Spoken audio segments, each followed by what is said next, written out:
3 โมงมาพบมาปะกันสาระธรรมยามแรงวันนี้จะเตทำถึง2ผูกเด้อถึง2 ชั่วโมงแรกและชั่วโมง2ก็เดี๋ยวก็จะเตทำติตรุงตะเตดนี่ก็งานศพงานสากก่อนหนักเนาะศรัทธาญาติโยมงานศพฆราวาสญาติโยมพระคุณเจ้าก็ดีเปิ้นปรุงศพกันเนาะเป็นคำสอนงานปรุงศพเน้อศรัทธาญาติโยมทั้งหลายจะปิ้นจะได้ก็เดียวก็อดถาดาฟังเป็นงานที่ว่าเฮาจะหลีกเลี่ยงบ่ได้ก็คืองานศพมันถึงได้ปิ้นเจ้าภาพเหมือนกันหมดเนาะการปิ้นการตายหลุมหายตายละก็จะมีเหมือนกันอย่างอี้เป็นธรรมดาเวลามีการมีงานเข้าดำมีการจากไปของสมาชิกญาติไผญาติมันที่อยู่ไกลก็ดีก็มาหากันมันตึงตึกตีเสียงสุดตีตายหันตึงหันหน้าการทำซ้ำนี่นะนั่นก็การปิ้นการตายนี่เฮาก็ตกมาซุ่มซ่าห้ำโหมาพอมากอยมาจอยเหลือเฟื่อฝ้ายมาปะกันยามเจ็บยามจนยามจากยามเจ็บเวลาเพิ่นเจ็บปิ้นยินอุ่นอยู่ห้องยุกห้องยาเฮาก็ไปพอไปกอยไปยื้อไปเยี่ยมเพิ่นไปยื้อไปเยี่ยมเพิ่นไปให้กำลังใจโอ้น่าเป่งตาเป่งพวกจะได้ห้องยาแล้วมันใจดีหรอคำว่าจะได้ออกห้องยานี่นะมันใจดีแล้วยามเจ็บนี่เหรอยามปิ้นยามเจ็บแล้วก็ยามจนเวลาเปิ้นลุ่มหายตายจากเฮาก็จุนนี่เนาะจุนหยังจุนเงินจุนทองก็ไปโจยเลอเฟื่อฝ้ายเปิ้นจุยกำกึดจุนกำกึดกำอ่านมะจังใจกึดหยังเนี่ยตกใส่เปิ้นก็เป็นดีไข่โหตกใส่โตก็เป็นดีไข่ไห้เป็นว่าอย่างอีกึดไหนก็มได้ไหนมาดึงแตนซิ่วแตนซิ่วก็คือหมายความว่ามันกึดย้ำออกนะก็ต้องไปโจยเปิ้นยามจนกำกึดจนหยังกูสิ่งกูอย่างจนเข้าจนของจนเงินจนทองก็ไปโจยเปิ้นยามที่เปิ้นจากไปอย่างมีวันกลับนะต้องจากเฮิรนที่เคยอยู่จากอู่ที่เคยนอนจากมอนที่เคยนุนจากบุญที่เคยแดกกระตำจากกรรมที่เคยก่อจากน้ำบ่อที่เคยตักต้องปัดผากจากที่อยู่ที่อาศัยไปมันกับลับตื่นฟื้นมีนิ่มป้นเนาะมันดึงตายเหมือนกันโมดว่าเจ้าว่าข่าศรัทธาจาติจัลลาพยาติมรณะการเกิดแก่เจ็บตายเป็นธรรมดาอยากดีมีจนสูงดำต่ำขาว คุณโรยตายเหมือนกันหมดมีไผจะหลอดขาไปไหนว่าเปิ่นว่าโตเนาะแต่ถึงวันใดมันฮู้ เนี่ยในธรรมภูนี้เปิ้นว่าเนาะเอาจะตายที่ไหนลักษณะไหนจะตายตัดที่กลางเตินกลางโหคอมหอเฮินเฮาทำกลางลูกหลานให้ฮ้อนว่อนตุกหรือว่าเฮาจะไป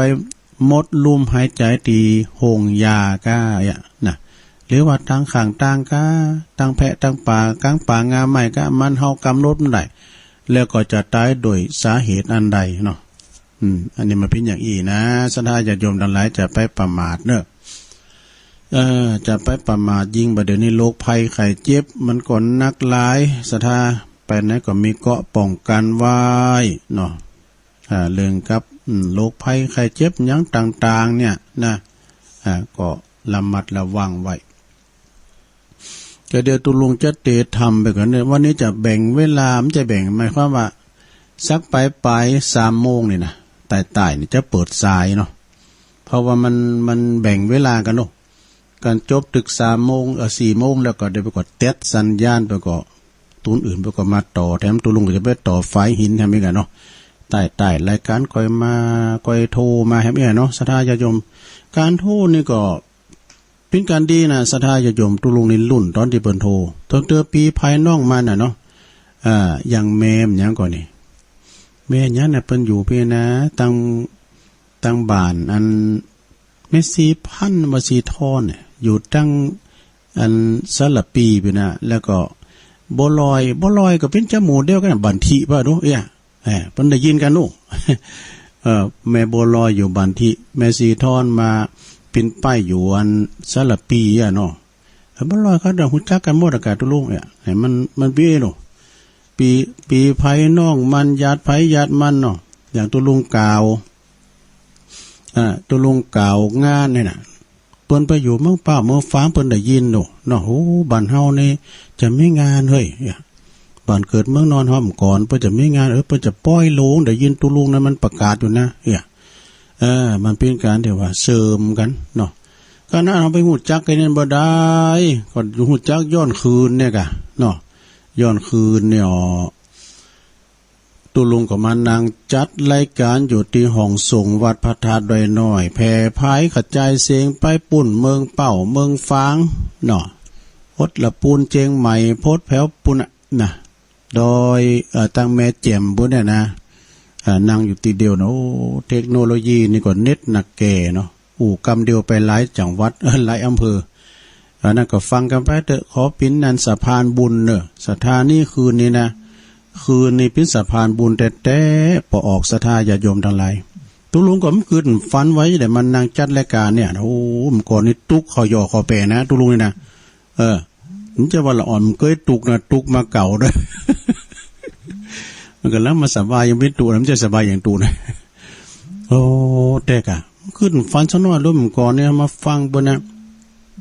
ก่อนนี่เปิ้นมาออกรายการกันเนาะแล้วเปิ้นจะไปหันไปนี่เนาะก่อนนี่เป็นดาราดีเจเนี่ยเปิ้นจะมางานหันกันนี่ปต้นรุ่นก็ไปหันไปพอเป็นว่าโทอย่างอี้ได้อ่ะนะโอเทสก็เหมือนกันนะก่อนเฮาได้ฟังกันในวิทยุนะเป็นตุนอย่างอี้ได้อ่ะมันเป็นอย่างอ่านโดดสดาเนาะฉะนั้นก็สถานะบุญเฮาก็ฟังกันไปเถอะเนอะเดี๋ยวตุลุงจะเตทำลาวก่อนทำอานิสงส์คำสอนงานปุงศพนะอย่าจมเวลามีงานศพงานสากนี่นะศรัทธาจะไปตามเปิ้นเนอะเปิ้นปิ้นเจ้าใหญ่ในโตเปิ้นจะเอาหยังก็ได้เอาโลงทองก็ได้เนาะแต่เฮาเป็นคุณทุกคุณผ่านจะไปเห็นเปิ้นว่าลาบจีนหูเข็งไปลาบจีนหลายเข็งไงกันเนาะมันเปิงเนาะอันที่ใดที่มันจำเป็นก็ต้องเอาเวลาเช็คบินบุญเปิ้นจะได้มาซ่อมโดยเฮากะเนาะเอามอกบ่ให้บ่เดียมเดี๋ยวนี้เปิ้นจะว่าจะตั้งท่าไปกินนางเฮาเนาะคุณทุกซ้ำคุณทุกคุณผ่านซ้ำหายซะได้ซ้ำไข่จอยแหละตุลุงเนี่ยเตือนในปินดี้ดูบ่มก่อนอยู่ตั้งหลับปูนก็เวลาเปิ้นตุกด้วยนะตึ้มเอาสตางค์บ่เนาะมีผ้ามีหยังเอาไปหอมไปหมดอ่ะหอมผ้าหอมปัจจัยไปขายสังเป็นปกาขายสังเอาไปจะรับสังไงนะเป็นการช่วยเหลือสังคมเนาะช่วยเหลือเฟื่อไฟเปิ้นก็ตึงมีอยู่หันแล้วซะท่าฉะนั้นก็มีการไม่งานก็ตามเนอะว่ากินแขกแต่งงานก็ตามเพราะว่าจะเป็นจะลูบจะร้องก็ตามมันจะเหมือนก่อนอ้อนมาแล้วนะมีเยอะกว่าเล่งกันไปแกงฟ้าแกงอยู่ก็กินกันไปเอาเท้าเก่าไอ้พองหนึ่งนะสมัยก่อนเปิ้นเนี่ยรู้มันจะว่าลุ่มโง่ลุ่มควายกันแต่ว่าเอากันเล่งกันเปิ้นจะอุกมันจะน้ำเดี๋ยวเล่งขนมสินเนี่ยก๋วยเตี๋ยวน่ะกินก็แล้วฮะเนาะอันนี้ก็คือว่าเมื่อมันเด่นลำบากใจเฮาอย่างงานศพงานสากก็เหมือนกันเปิ้นว่างานศพงานเศร้างดเหล้าไว้อาลัยนะการเต็ดตัวนั้นไปไดนะโตเลยสตังจะลายเนอะจะไปอันฟุ่งเฟือยกับมันลำไปงานศพงานเศร้างดเหล้าไว้อาลัยนะเราจะอุปยาวกับอุปนากันเนาะก็โดยตรงจะเตธรรมกันเนอคำสอนงานปงศพนี่นะพิจารณาก็ลองฟังผ่านเด้อก็เดียวชั่วโมงที่2จะเตธรรมยองนะ แต่เป็นธรรมอย่างก็ลองฟังแต่เตธรรมละไม้แต่ว่ายองก่อมใจยองก่อมเซิงเมืองก่อมใจมันคล้ายๆไปทางขมุน่ะเลยเดี๋ยวชั่วโมงลองฟังว่าเนาะที่ไฟหินปุ่นน่ะอ้าวอาจารย์ไปไหนนั้นซักมารัตนธรรมกรรมนิปานังเยนะกะลังลัมมังเยนะกะสายังปันติโตตังโนมากังอุติสิตุงธัมมามุตตะมังปัจจังอาราธานังกะโลมานี่อาจารย์รัตนธรรมแล้วไปอยู่นอกกันไปเด้อนะโมตัสสะภะคะวะโตอะระหะโตสัมมาสัมพุทธัสสะ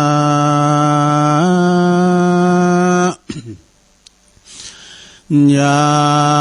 ติสังวัมปะเตปิญจังตาทิสังลัมปะเตพัลลังกัลยานะกัลเลกัลยานังปาปะกัลเลจะปาปะกันติสั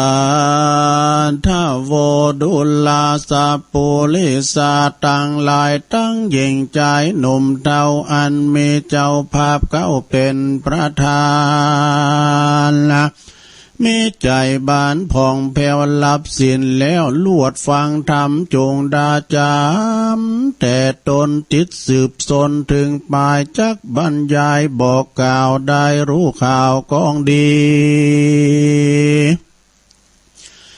ถึงการเสียผีศพซากอันนักปราชญ์เจ้าหากสอนปันเฮปาการมวลหมู่ใดพรำรู้ตามลายว่าเมื่อมีคนตายกลาพลากลาศพซากายยากาจุมศรัทธาพี่น้องอันอยู่ในแห่งห้องปลายลางเป็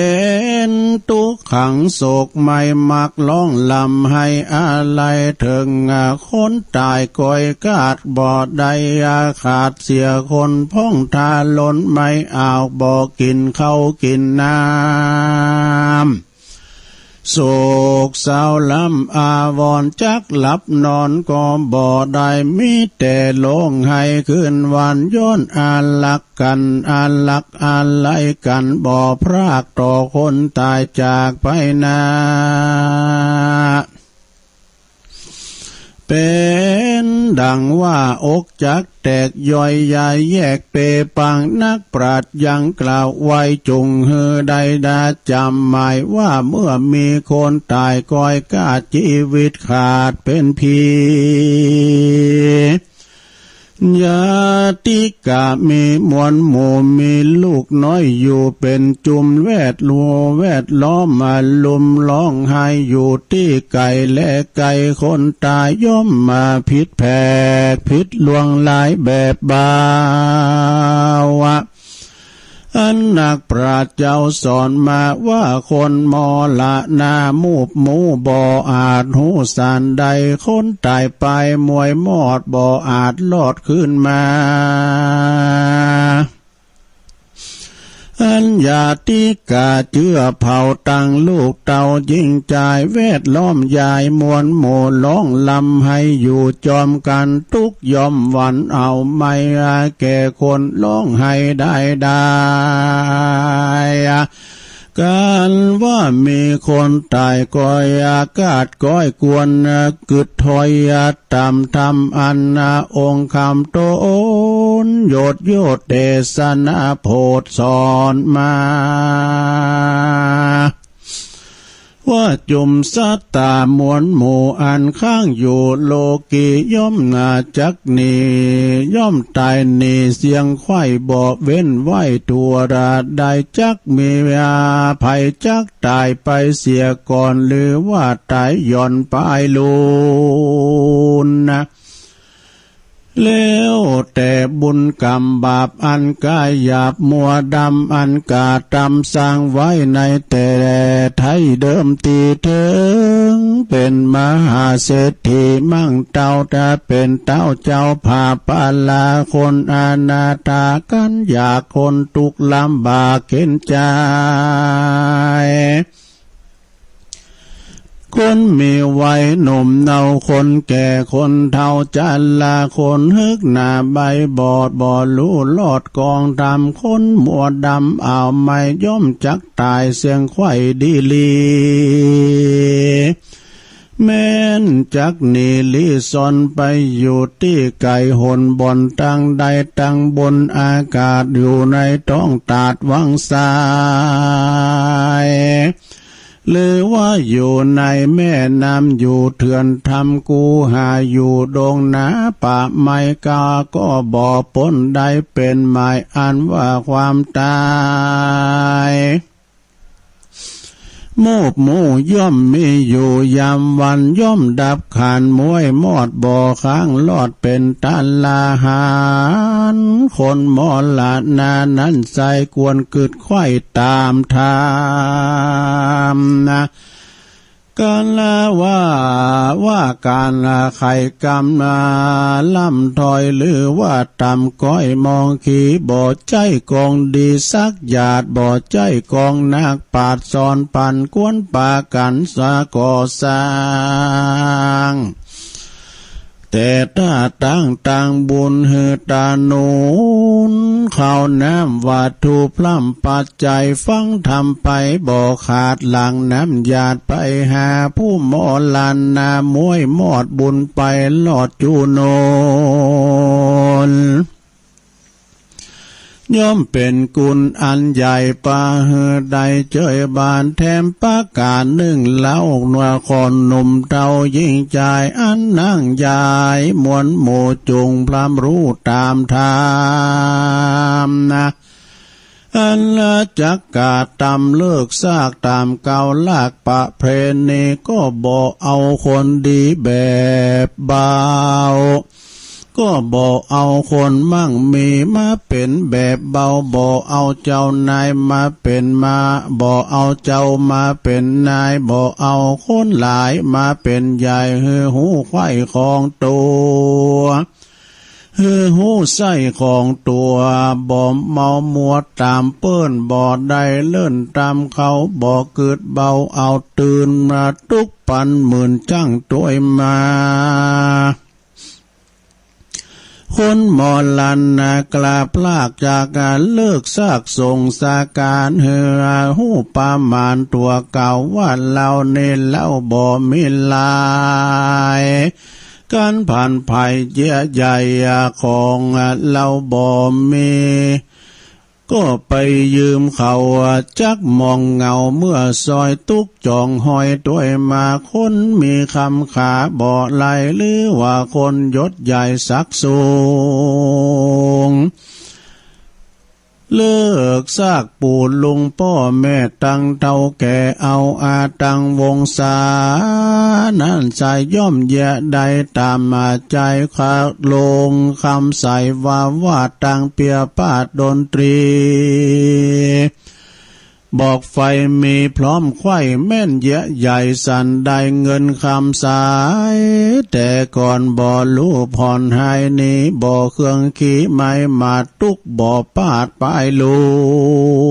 นนะส่วนอันว่าการทำบุญนั้นโสดย่อมเป็นประโยชน์ลวงหลายแก่ผู้ย่อมมาเป็นประโยชน์ลวงหลายแก่ผู้ตายมวยมั่งกวนจักก่อสร้างตามมีส่วนว่าดุริยดนตรีปีปาตังภาษาตลังกายเครื่องปาดับลายนั้นใส่มาไฟย่อมไม่ได้ประโยชน์หลายน้อยใหญ่บ่หอนได้มีมาเยอะงามตาเอานาไตลุมฟ้าเมืองโคละส่วนว่าใจตนนั้นเราล้อนไม่เอามองขี่คนโลกีโลกไตทวนนาไข่ยิ่งใจการว่าวำวายมวยมั่งจากโลกกว้างเมืองคนโลกกว้างสงสารสายวงวานพี่น้องต่างเปื่อนป้องวงยายปากันไปพร้อมนาส่งถึงป่าจ้าเสียผีก็ปากันหนีปิกปอกวายหน้าออกขึ้นมาส่วนคนมอละนานั้นสายสร้างกรรมไว้สันใดกรรมนั้นจักป่าไปสู่เขตตามเก้าเหตุเดิมตีดังบาลีแต่ไทยอันนักปราชญ์เจ้าเทศนาไว้ว่า ญาติสังวาปะเตปิจังตาทิสังลัมปะเตปัลลังกัลละยานะกาลีกัลละยานะกาลังปาปะกาลีจะปาปะกังดังนี้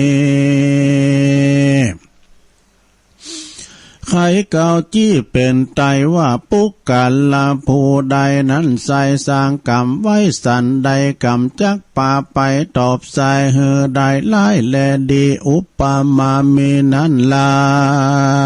วแล้ววันเม็ดเขาลงดินกันว่าอาจินงอยเงยงอกก่อเม็ดเขาว่าออกเป็นกาบอนบอกกายเป็นยาล้อมคา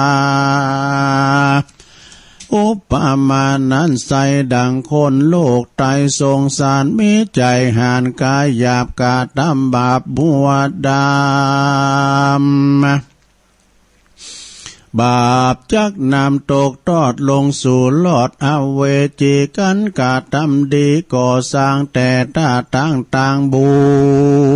ญบุญจักหนุนส่งอยู่เฮได้อยู่สู่สวรรค์หรือภายผ่านไปลอดเวียงแก้วยอดเนลปาละ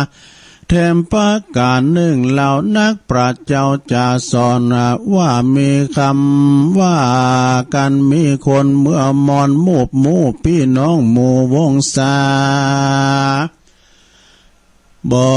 กกวนเวทนาร้องไห้หรือโศกเศร้าไม่เครื่องขี้กวนหลีกหนีกรรมบาปอันกายหยาบจุปาการสุลาบานน้ำเหล้าบ่ดื่มเหล้าลงบ่ดื่มเข้าลงคอรู้จักปออิ่มกายใจเบื่อหน่ายวางลาบ่เอาสัตว์มาค้ำคาเพื่อลาบสากินกันราการปานนั้นเว้นขาดบ่ไม่หมาดมัวดำมีสินจำจุภูทวนกู้ยิ่งใจมีใจภายเพื่อแผ่หือตานแก่ภิกขุเจ้าอันว่าคนแก่เท่าจันลาคนอนาถากันอยากตุกลำบากเครื่องขีอุติสบุญมีส่งอยู่เหือแก่ผู้วำวายภาละบุญหลายบ่อน้อยย่อมจองหอยมีมาคนไก่กามวยมอดบ่อได้รู้ลอดโมตันนา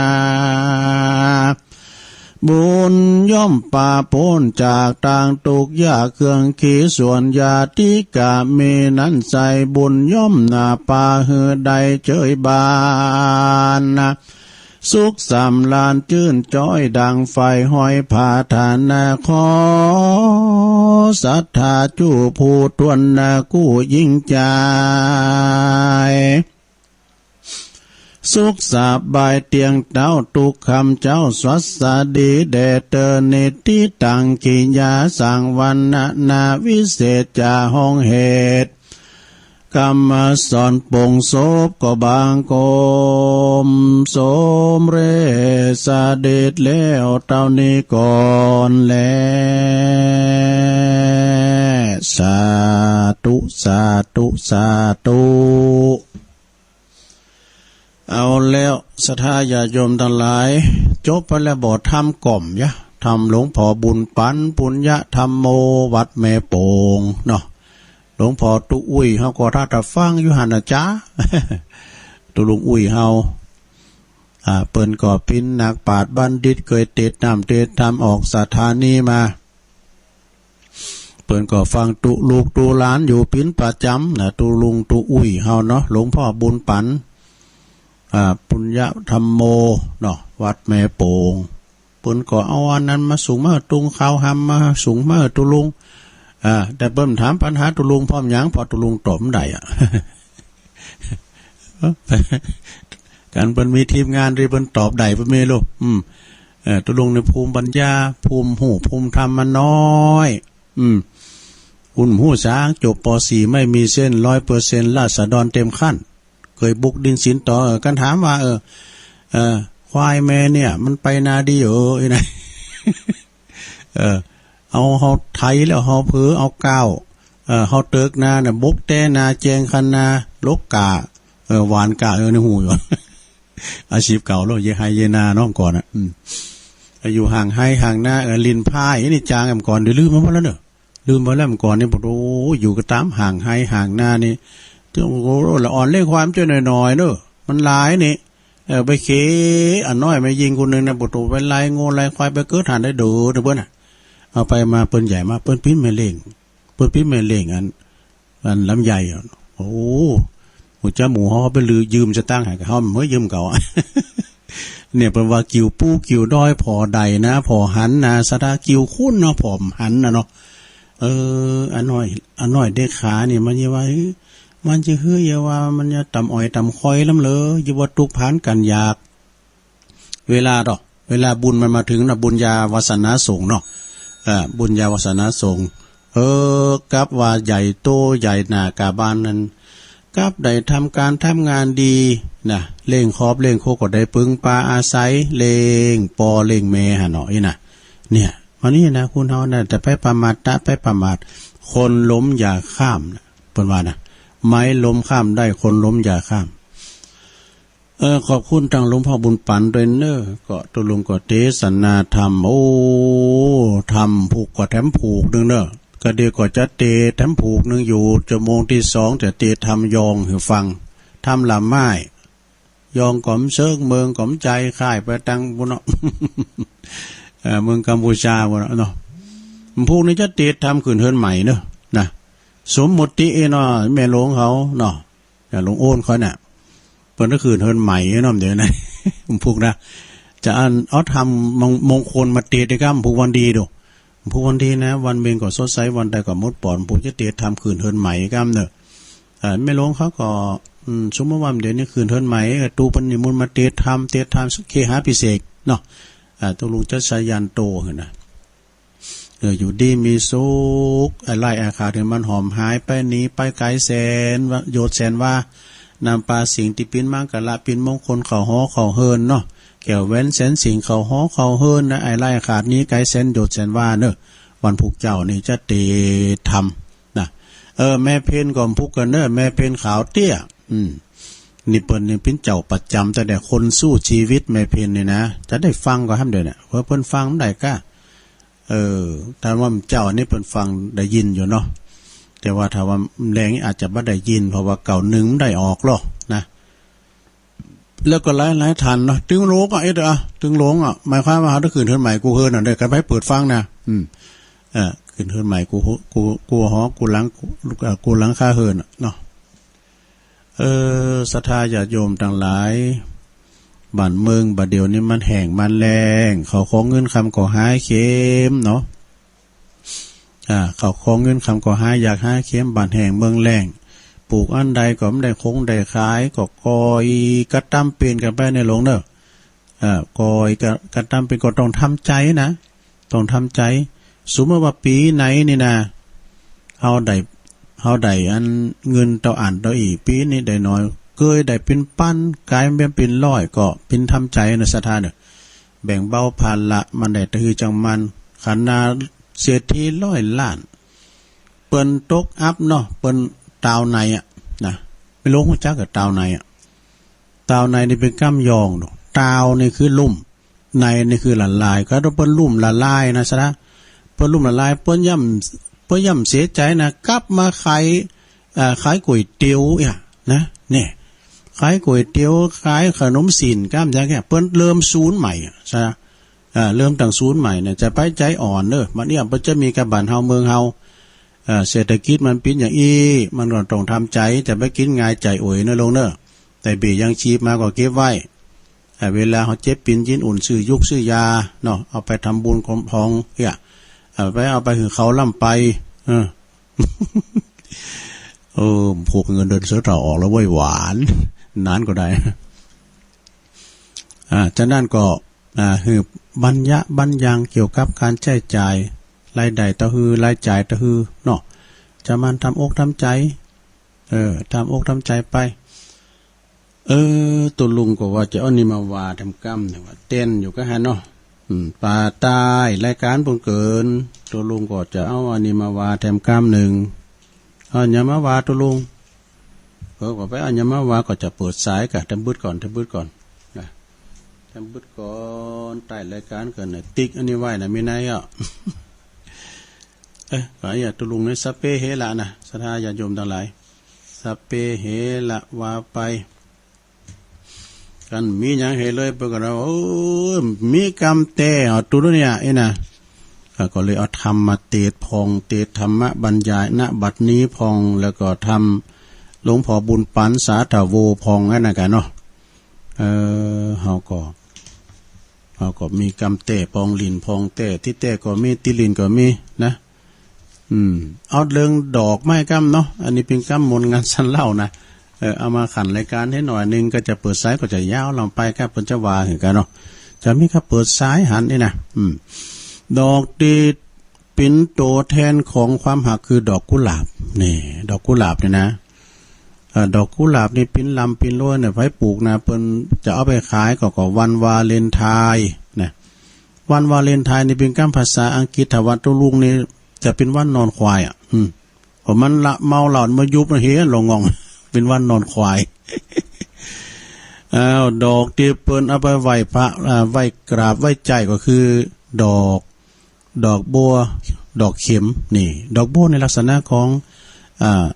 พระพุทธศาสนานะดอกบัวตุ่มดอกบัวบูชานะที่แม่สายทองเปิ้นห้องจัดโมนะดอกบัวบูชาสักวันจะเปิดให้ฟังก่อนดอกคิมนี่เปิ้นว่าเอาไว้คู่มันคือมันพยามันเสียบแหลมอย่างคิมไม่ว่าเปิ้นว่านะดอกคิมนี่นะแล้วก็ดอกที่ไม่กินดอกมิ้นน่ะคือดอกข้ามปูจูนี่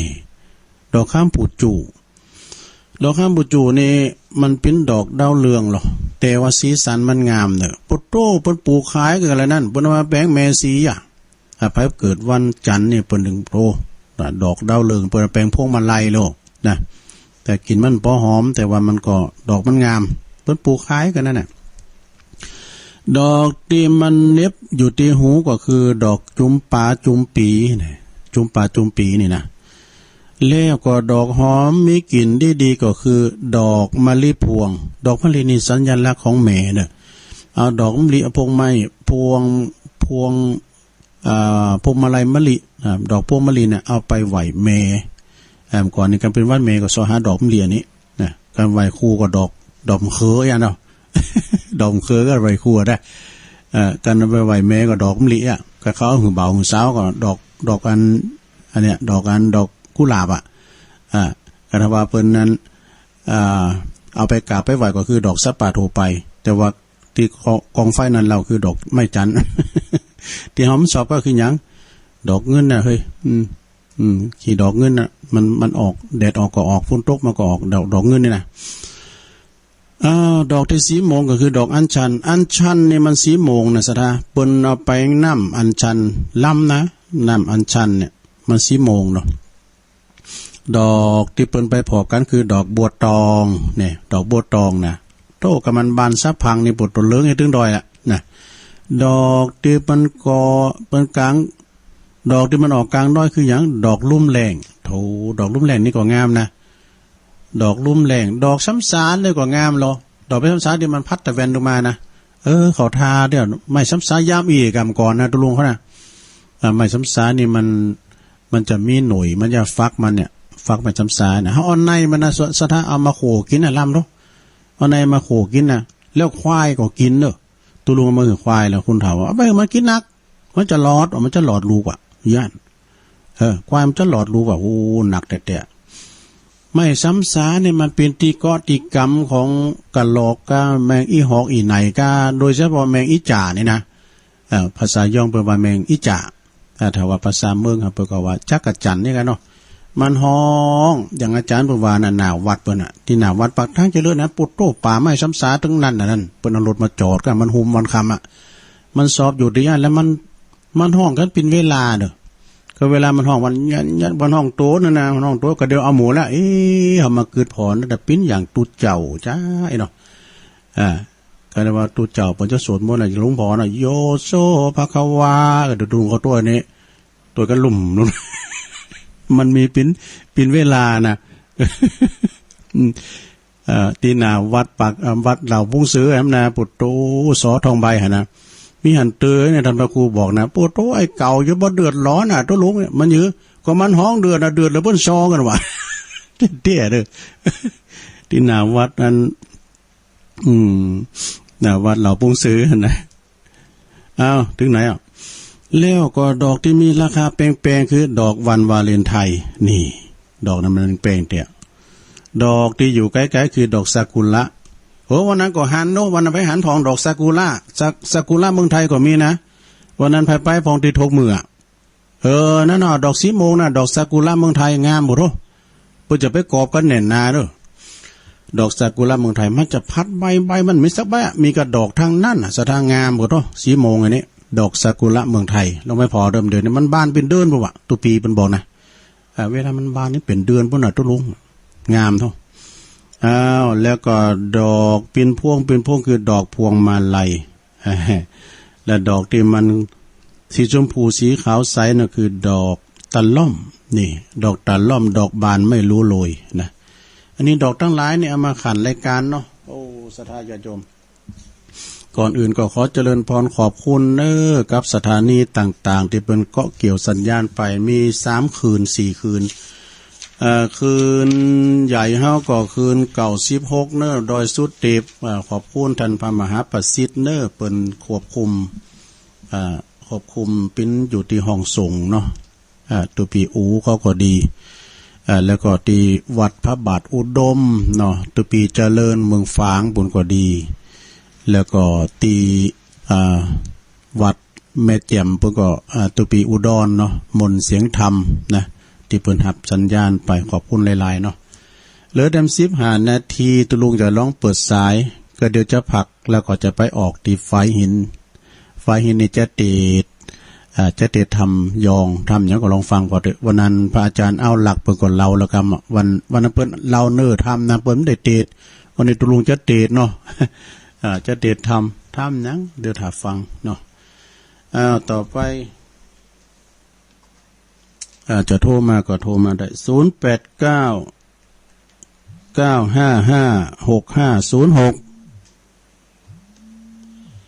ลองโทรมาบ่รู้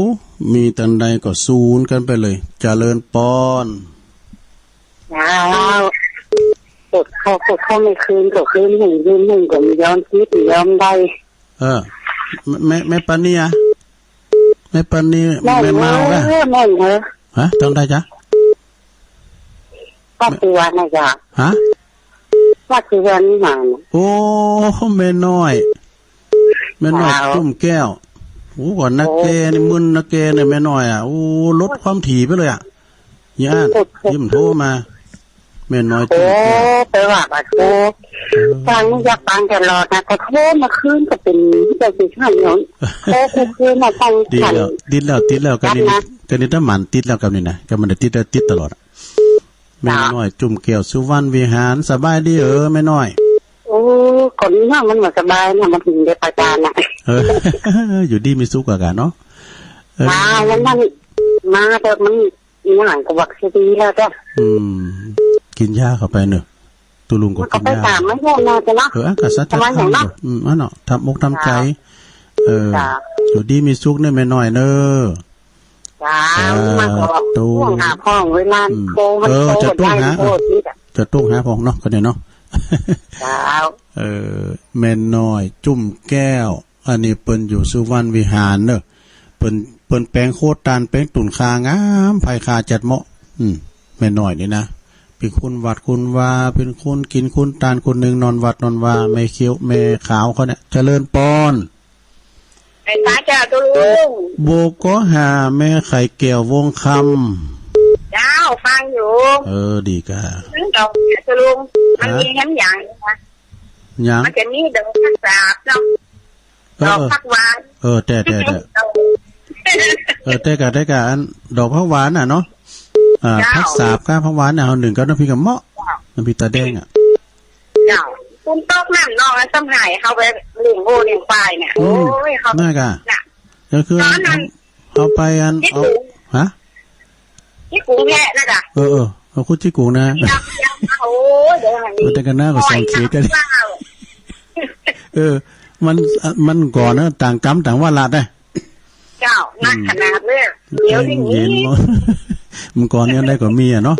ที่หิดแมงกรก้ามนาก้าเนี่ยโอ้สัตว์สิ่งหิ่งหอยอะไรก็มียินดีเนอะสาธุ โอ้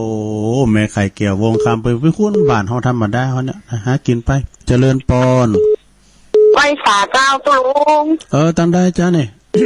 แม่กล้าแม่ออนเจ้าน่ะกะแต่ว่าถ้าตัดตุ้งก็ว่าลืมก็ว่ามันใจนะแม่กล้าแม่ออนได้โอ้เจ้าฟังตุลุงอยู่นะเจ้าอยู่กาดบ่อยู่ก้าอ๋อฟังอยู่บ้านเจ้าอยู่น้องหอยอ่ะเนาะเจ้าอยู่บ้านหนองหอยเจ้ากำลังแล้วคอยหลวงนี่ตุลุง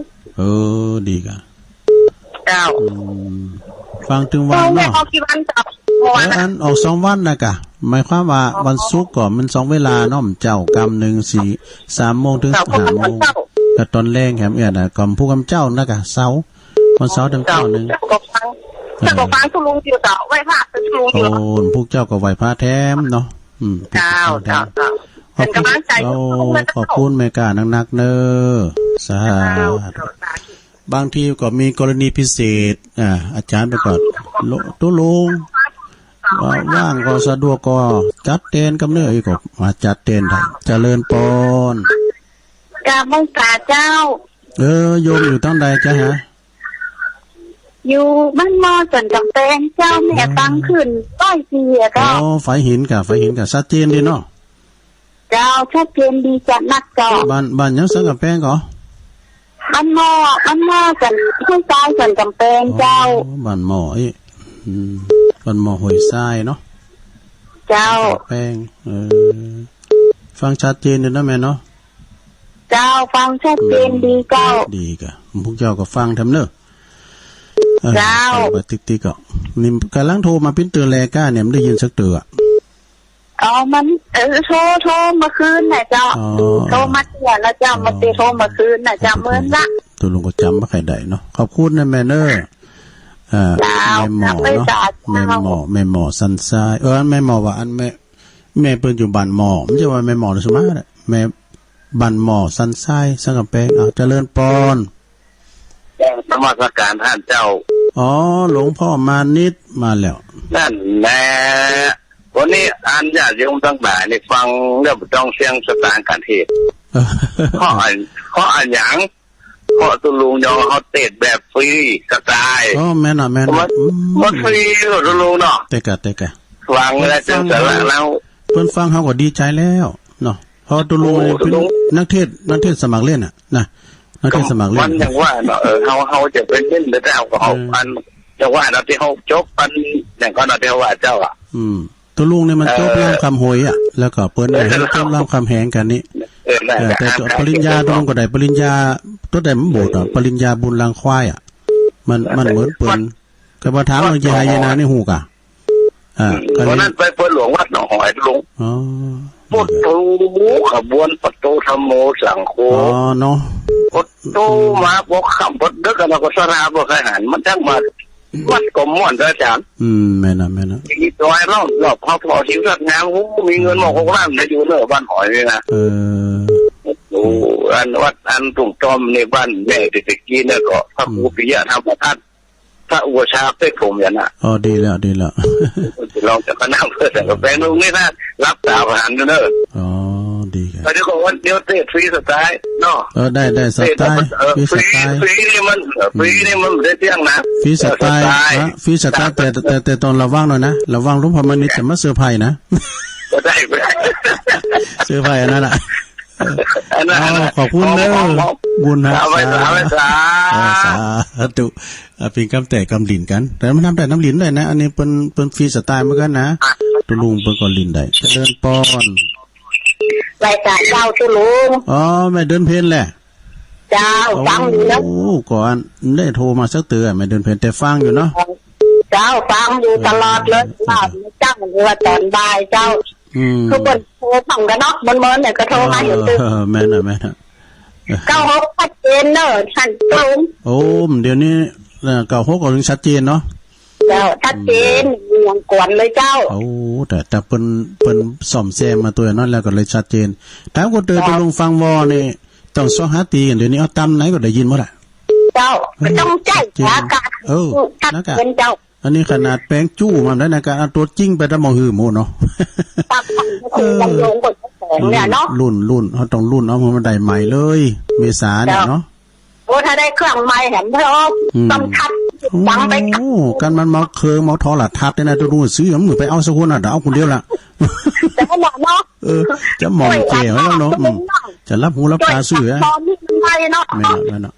มันดึงได้เนาะรวมกันเนาะช่วยกันนี่กันเนาะ เจ้าช่วยกันลุงตัง ราคามันเป็นแสนนะต้องช่วยกัน มันต้องช่วยกันคนละนิดละหน่อยมันก็ถึงจะได้เนาะ ตุลุงจะปรึกษาท่านพระครูก่อนครับว่าสมมติว่าเขาเป๊ะเอาได้อย่างกันแล้วเขาก็ก้อยผ่อนแล้วเนี่ยเนาะ ระบบพรวะ ใช่ระบบผ่อนนะก็อันนี้เอาไว้แต่ฟังกับผมกันติดมา สมมติถ้ามีใครห้องมาตรงกับท่านอาจารย์จะได้ฟันสองตนนั่นแหละ พินจ้ามาไงพินจ้ามาเตือนแล้วก็เอาใบวัดไปจำนอง ถ้ารวมพลังกันต้องได้เหรอเนาะ ได้โอ้พลังผู้ฟังเนี่ยโทมจะหน่อยๆเนี่ยป้อเล่งไม่เล่งมีเปิดเลือดบดเตอยังคืนเขาเนี่ยโธ่เปิ้นออกหน้าเติมได้ท่อ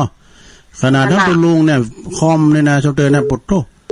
เพื่อที่จะซื้อใหม่ตุลุงเอาใจอันเก่าไปเกินเนี่ยมันเสียงนักหรือว่าน่ะเอาใจมันสอมเสียงร้าย6 ปั้นปลายหน่อยดูต่อไปความกล้ามเกินมาตึงแต่ใดใหม่อยู่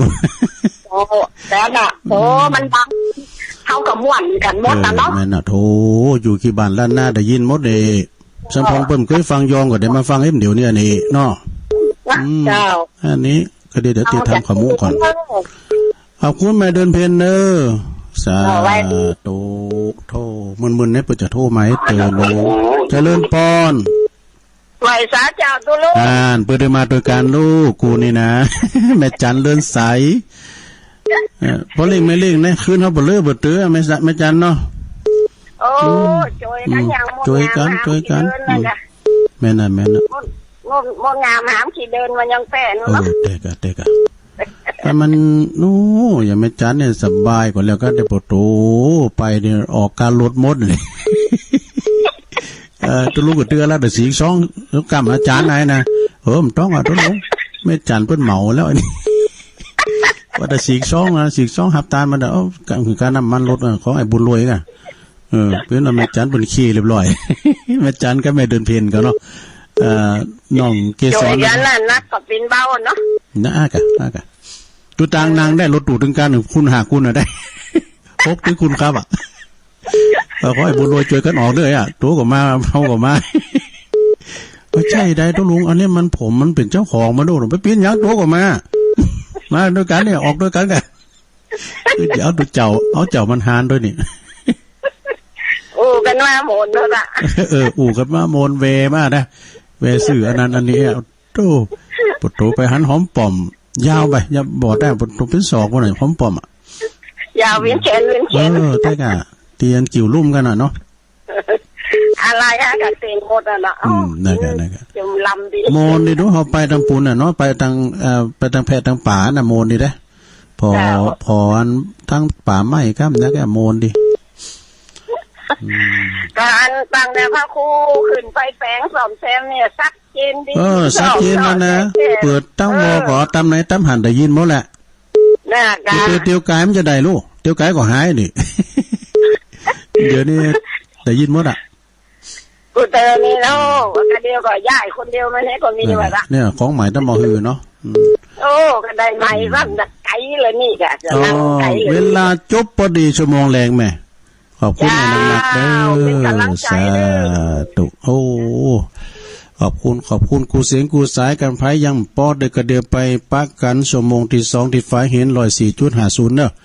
สายแหลกแม่น้อยจุ่มเขียวสุวรรณวิหารเนอสายที่2แม่ไข่แก้ววงคำโบกกอหาสายที่3แม่กาแม่อ่อนน้องหอยเนอกำลังปล่อยลงไปเนี่ย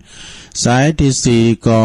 บ้านหม้อห้วยทรายสันกำแพงสายที่5ก็หลวงพ่อมานิถาวโรสำนักสงฆ์หอมบุญเนอป่าไม้แดงสายที่6ก็แม่เดือนเพ็ญทิมวางสายที่7ก็แม่จันเรือนใสเนาะแม่จันเรือนใสเนาะอ้าวตัวลุงก็ผมพักกันนะเดี๋ยวบนแท็บไปคนเดียวบนนะขอบคุณตั้งคืนเก่า6เนอก็เดียวท่านมหาประสิทธิ์ประจัดตัดไปเองเอาเจริญปอนสืบเนืองกันไปเลยเนาะจัดลุงแม่คำปันนะเจ้าแม่คำปันเหล่าสันปิ้ง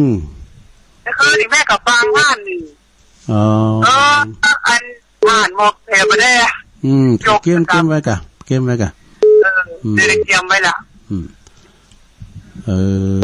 ดีกะขอบคุณคำปันนักๆเนอะเจ้าเวลาหมดแล้วเนาะเวลาหมดแล้วเวลาแต่ว่าตุลุงก็ฮับไปเลยๆนะก็เดี๋ยวก็ โหลดเพียกะโหลด104เพียกะไฟหินเดี๋ยวนี้ฮับไปเลยๆก่อนน่าจอบเปิ้นมาต้องไฟหินนิดหน่อย จอบเปิ้นโทรมาเนาะยินดีเนอะแม่14-15ก็ปะกันเนอะที่วัดตุนแก้วเจริญปอนไว้สาเจ้าทางแม่จะลูนแม่จะลูนจากดักไปหมื่นนี่เนาะแม่จะลูนเนี่ยกับอันป่อบอกเข้าสบายก็เลยแต่ได้โทรแล้วกับพักเปิดเจ้าก่อนก็ได้ยินอยู่เหมือนกันแล้วก็แม่เพิ่นก็โทรมารายการอื่นเพิ่นก็ได้ยินอยู่ก็ยินดีอ่ะเนอะเจ้าเสียงชัดมันของใหม่เลยโอ้ดีกะเจ้าดีละขอบคุณเนอะดูแลตัวเองห้องเจ้าอากาศร้อนๆหนาวๆอยู่กับมาฮู้กันเดียวยินดีนะแม่เนอะขอบคุณหลายๆเนาะเจ้าเดี๋ยวเปิดโทรห้องเจ้ากันเดียวกันเนอะศรัทธาเนอะตัวลุงขอโตกันเนอะจะไปบอกเน้นเกินเจ้าหลวงพ่อเปิ้นบอกว่าโทรมาเจ้านะครับตัวหลวงต้องขึ้นเน้นไปตกเป็นโตเนอะก็เดี๋ยวช่วยกันเพี้ยวต้นไม้ด้วยกันเปิ้นเลื่อยฮะนะก็เดี๋ยวขอเวลาก็เดี๋ยวจะมาละ